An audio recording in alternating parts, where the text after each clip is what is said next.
আল্লাহর জিকিরে তার জিহ্বা ভিজা, আল্লাহর सारे अच्छों से अच्छा समझिए इसे है उस ألم نشرح لك صدرك 700 লেখো, 700,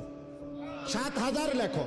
70,000 লেখো, 7 লক্ষ লেখো, 70 লক্ষ লেখো, 7 কোটি লেখো, 70 কোটি লেখো, 70,000 কোটি লেখো, এক সেজদায়, এক সেজদায়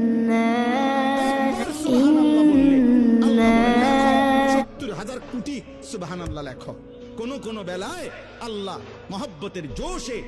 আল্লাহ তার মায়ায় আল্লাহ বলে ফেরেশতা তুমি লিখো না, আমি আল্লাহ নিজেই লিখবো, এই নেকি তুমি দিয়া পারতা না, আমি দেবো আমার বান্দার নেকি। फकीरी का मुझे जन्नत से कम মুসলমানের সন্তান, যদি তোমরা বুঝতা যে তোমাদের মালিক তোমাদের প্রতি কি পরিমাণ খেয়াল করেছে।